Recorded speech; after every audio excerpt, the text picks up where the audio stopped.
A chance of grief in the afternoon. Living further away from the suburbs is nice. We have an open view on 3 acres of land with beautiful sunsets and an outstretched view of luscious pastures. When it's warm out, I like to garden. Or I'll sunbathe on the giant concrete pad where our trailer thaws out after an icy winter. From the deck, you can watch storms roll in from miles away. And when the wind whips through the valley, it'll toss full-size trash cans as if it was blowing out birthday candles. Sometimes Maryland weather is predictable, but more often, it isn't. There aren't many places to go nearby, aside from a Walmart and our local Starbucks. There's a Tractor Supply, an Advance Auto Parts, and a Jimmy Cone that can be spotted on the first day of summer with a line to the road. Eager faces and taste buds waiting for a lick of their famous ice cream. We have a few restaurants, mainly serving American or bar food, a Mexican spot or two, and an Asian place. And then, there's a Home Goods in TJ Maxx. It's branded one of the top home goods in Maryland, but that's only because some lady with 20K followers on Instagram says so.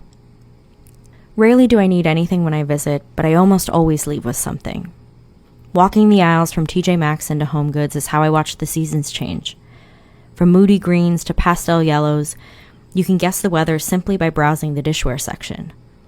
The endless supply of sweaters shifts to sleeveless tanks as spring approaches, and you're almost always ready to purchase something that you don't yet quite need because Maryland weather keeps you on your toes. I've spent many hours here, browsing dish towels and unpopular pasta brands under their fluorescent lights. Sometimes I'll come when I've got nothing better to do, and other times, I admit, a little shopping takes the edge off when it's been a hell of a week. Today is no different. 2 days ago, I stood by and watched my grandmother take her very last breath on this earth. Crowded at her bedside were her 8 children, 1 in spirit, and her devoted husband. We fell quiet as my aunt held the stethoscope to Mama's chest and uttered pulse updates like Morse code. Finally, she let go, and tears from tired eyes painted the faces of my family members. I quietly took in the scene. My first reaction was shock. My first thought, is that it? Is that what it looks like to die? I squeezed my cousin's sweaty palm, and my husband firmly gripped my shoulder.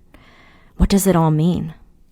I spent the last 48 hours involuntarily riding the emotional roller coaster of grief. A combination of anxiety, exhaustion, numbness, and relief. I couldn't sit still. I made 4 loaves of sourdough, which I'm not even good at. Naturally, all but one turned out like artisanal pancakes with a crunchy exterior. No one needs that much bread, but I was baking like I had a family of 5 to feed. I was in survival mode. I wanted to keep busy, and at the same time, I wanted to do nothing at all. Am I allowed to feel this way? I have a complicated relationship with intimacy. The desire and longing to be vulnerably and authentically myself and to share that with others, while at the same time wanting to disappear into the shadows and let everyone else take up space. It's complicated because I made it that way. In my 20s, I spent so much time hustling and trying to get my shit together. Post-grad, and after building what felt like a new foundation for myself in Baltimore, I decided it would be best to move in with my grandparents. Here, I stayed in the infamous Rainbow Room, which can be described exactly how it's named. It's a cozy room, right off the left of the stairs, lined with shaggy red carpet, and behind the head of the bed, a sky blue wall decorated with a magnificent life-sized rainbow. I eventually got comfortable falling asleep to Mary and Jesus staring down at me from the wall and stopped having intrusive thoughts that they were secretly judging me. Back then, when I wasn't working, I was always out and about. When I did interact with my grandparents, it was always sweet and polite. It was only when the conversation lasted past pleasantries that I was afraid I'd run out of things to say.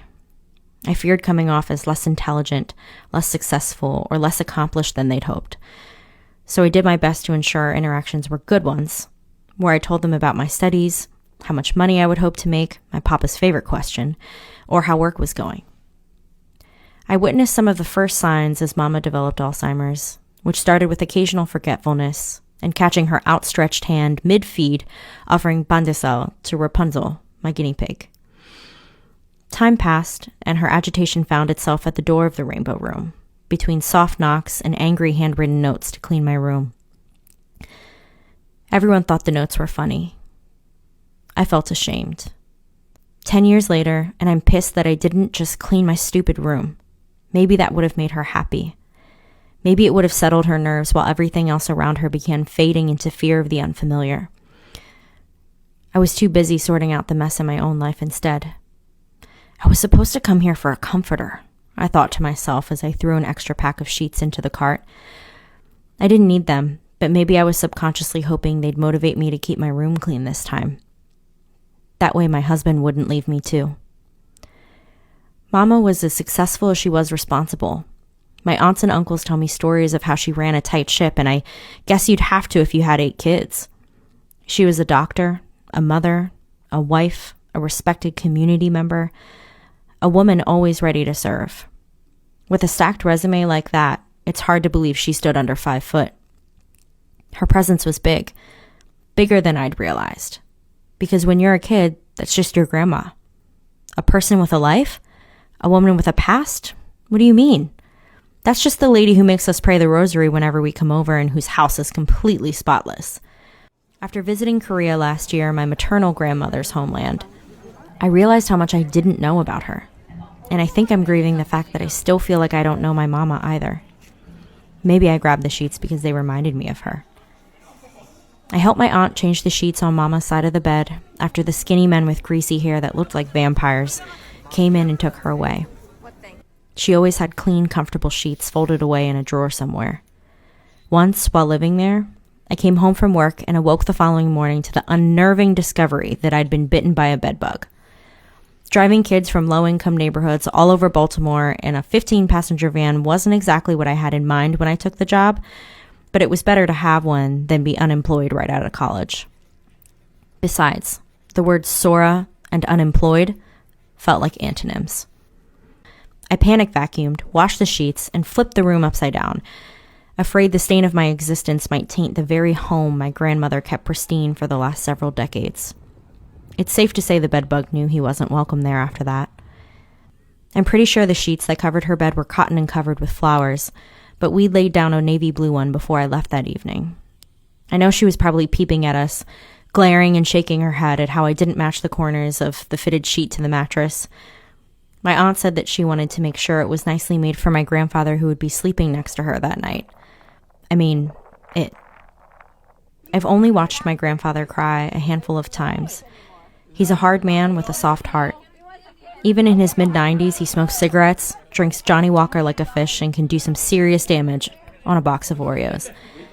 And despite these accolades, he still manages to swim in the community pool religiously, but only between visits to Horseshoe Casino, of course. My uncle was still with us when I lived at the house, and losing him to cancer felt like getting rejected from a school I never applied to but always wanted to.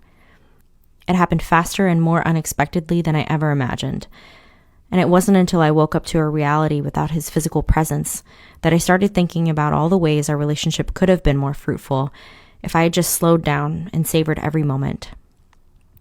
Now, I'm sitting in front of my house with a trunk full of $300 worth of home decor that won't hold my hand at the hour of my death and comfort me as my breaths grow short. I don't feel better, but I don't feel worse. I posted on social media informing friends and colleagues about Mama's passing, but haven't logged back on since because I don't feel like replying to the emojis and condolences. I don't know what to say. It just makes it real all over again. Thumbing through pictures of Mama in my camera roll, I realize most of them don't look like her at all. I remember her better with short brown hair, dyed personally by my papa, thick lens glasses, a big smile, and soft skin that never really seemed to truly show her age. I don't know if that's ever happened to you, but you don't quite remember them during those last few years. You remember them when they're healthy, joyful, full of life. Pressing play on old footage, even in her final years, you'll find her dancing, singing, laughing, smiling. I think about how much joy she must have had for life. I think back to this past weekend, watching my family gather around her bedside in both sorrow and joy, praying together, crying together, and making inappropriate jokes. That's the kind of love that everyone asks for, but only few know how to steward, because that's the kind of love where you can't hide. They see through everything, even when you say you're fine. They offer you food even when you've said 5 times that you've already eaten. You stay in their homes, leave in a rush, and they quietly make the bed after you. And maybe that's what aches right now more than anything else. Knowing how much Mama meant to them. Not knowing yet what it's like to lose a parent. Not knowing yet what it's like to lose a spouse. Not knowing yet what it's like to have children, watch them grow, and allow them to wash your feet when you can no longer do it for yourself. Maybe I'll save the receipt and return a few things after this is all over. Or maybe I'll keep them because they remind me of this time. They remind me of her. It's 10 p.m. now, and I know it'll be another night of tossing and turning, getting up every few hours because my cortisol levels are high. But I made it. I made it through another day. Tomorrow I'll wake up again and it'll be a new day. More of the same while holding space for change. Maybe it'll be sunny with a chance of grief, or cloudy with a chance of tears. The meteorologists can never really accurately predict the forecast in Maryland. That's what's predictable. All I know is that with whatever may come, my family will be here. We'll get through this, each on our own path, each at our own pace, but all on a journey together, where we will someday reunite with our mama as she welcomes us with open arms and eyes full of compassion. We miss you, Mama. We love you. And we can't wait to see you again. Okay, let's start. Let's start it. Ready?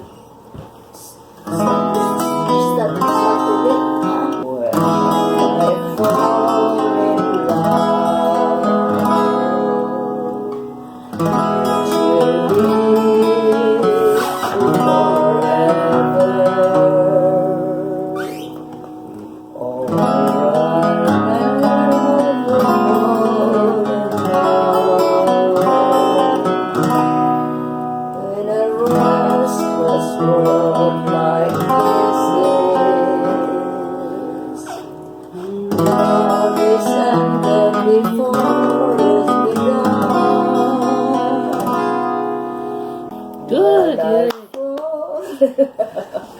You know, we